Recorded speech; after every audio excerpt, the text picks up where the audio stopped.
Please give it up for Lena, guys. That was a great set.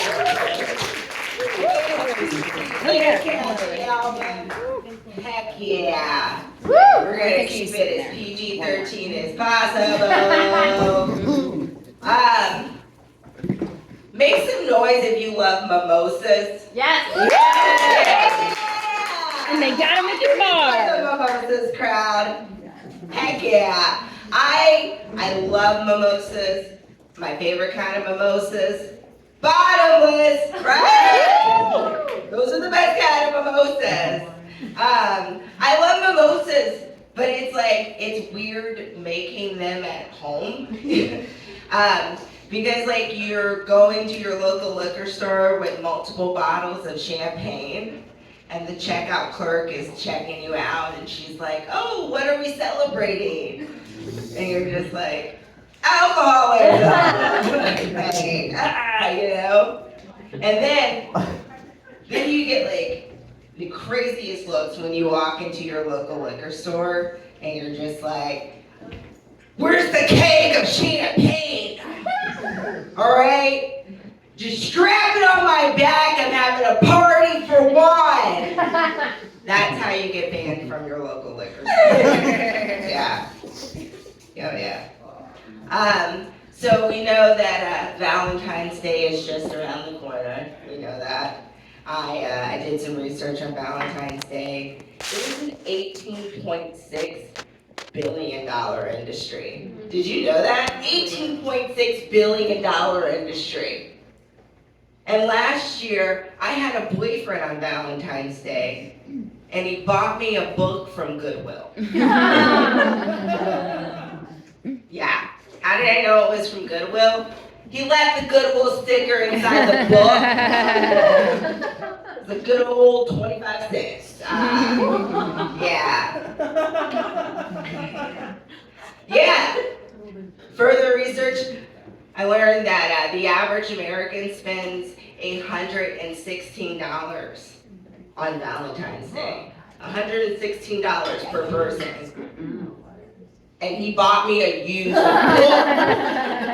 It smelled like butt and roaches. It was gross. I threw it away. It was awful. And so he was like, "Girl, do you know how tragic this is? Just to know you're worth 25 cents? Devastating." And that's why this year for Valentine's Day, I'm single. Yeah. I feel like that's a far better choice. It truly is. Oh, did you know last year on Valentine's Day, over 1 billion cards were exchanged? And last year for Valentine's Day, I didn't get a single one.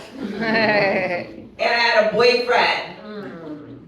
Boo! He bought the 25-cent book, but couldn't kick the $1.50 for the card. Okay? Okay? Maybe I'm a little bitter, okay? Maybe I'm a little bitter.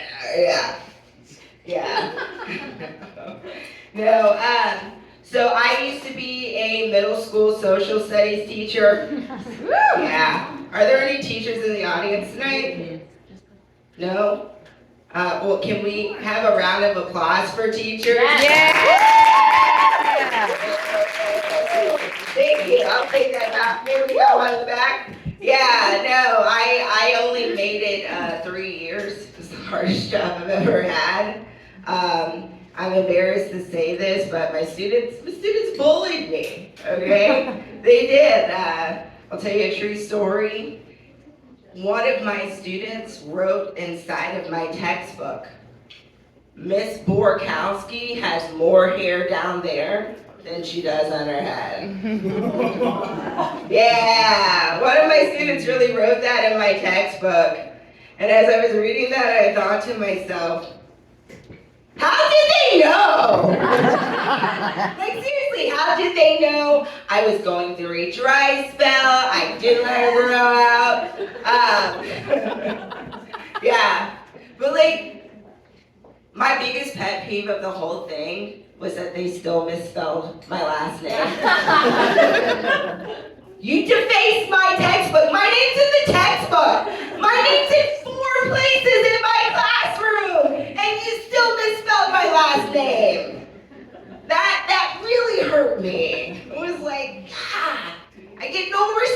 I tell you. So yeah, no, I left teaching because that was killing my self-esteem. I did, and so I left teaching, and now I do comedy to tell embarrassing stories about my life. Woo! Yeah, that's why I do it. Like this one. My mom wanted me to date a black man. You know, she wanted me to keep it in the family, but not all of the family, in the racial family. I'm from Kentucky, but I'm not a Kentuckian, if you get what I'm saying, right? Yeah. No, but she wanted me to date a black man, but unfortunately in high school, I was a Trekkie. Yeah, I don't know if you know this. I was a big Star Trek fan in high school. Yeah. So I spoke Klingon and I was clingy. No dude wants to have sex with you. You know, kills your self-esteem. So the only black guy I could find to go out to my junior prom with me was one of my closest friends, and he's a closeted black gay man. Yeah, he is a closeted black gay man, and he did. He agreed to go to junior prom with me, and to this day, my mom has 2 pictures hanging up. Only 2 pictures hanging up of me. One of them is at my high school graduation, and the other is of me at this junior prom. And we both have our hands on our hips. Both of us in this pose. Still didn't know he was gay. Yeah. I knew he was gay though, because at junior prom, and all of this is a true story, at junior prom, he bought me my own set of prom photos so he could take a set of prom photos by himself. Yeah. Straight men don't like doing a whole photo shoot. I knew right then and there. I was like, oh, that's why he said yeah. Okay. Yeah. Oh man. Another really cool story about me. My parents, they didn't go to church, but they drove me to church. Yeah, they were committed to me going, but they didn't go. That part, that's why I love them. They woke up at 8 a.m. every Sunday to drive me to church for 6 months. And it only lasted 6 months because I accidentally let it slip out to my dad that I was trying to hook up with the pastor's son. I had a huge crush on him. And after 6 months, I let it slip to my dad, and he was like, Tara, you've had 6 months to close the deal? And he still isn't dating you? He's not that into you, girl. You gotta move on. My dad kept it real with me. And my mom was like, you're trying way too hard. So I left that date. I cannot wait for the summer. That I cannot wait. Any other summer fans? Yeah. Yes. I can't wait for the summer. I can't wait to swim. That is my favorite summer activity.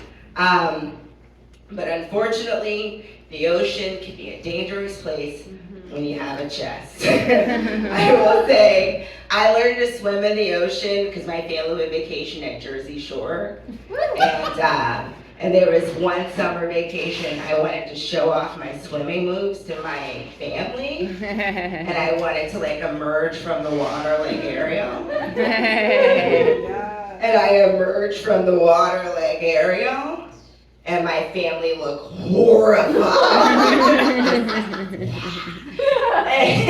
And I was like, what's going on? My dad just immediately broke eye contact and was like, Dad! And my mom was the one that came and turned me around, and that's when I felt my boobs slap my arm. Just I was like, oh! You know, know, it's like the freedom booth needs some oxygen. It's like, it's out there. Oh man, and like, you gotta, like, before you emerge from the water, you gotta double check. You know? Ariel didn't have a chest like this. You can't just be emerging from the water with all whittly-netley.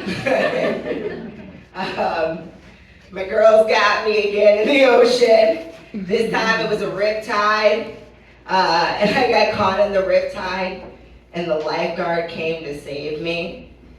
And bless his heart, he came to save me. And my whole bikini bottom was covered. It was filled with sand and rocks. Just spilling out of my bikini bottom as he's like helping me ashore. And both boobies hanging out. Sunbathing. And like as he like helps me out and like gets me to my feet, I look at him and I'm like, do you have a girlfriend? I was like, oh, I'm looking for it. Heck yeah, you guys are cool. I'll leave you here in my last bit. Man, dating, I find it very difficult in your 30s. It can get quite weird, you know? I found out that like, I can't call a man daddy in bed. I can't do that. I've had way too much therapy, you know? Like, I've worked out my issues. That's backsliding. Yeah. I also learned that I love having sex with my socks on. Yeah. Because I can't come when my feet are cold. My feet are cold.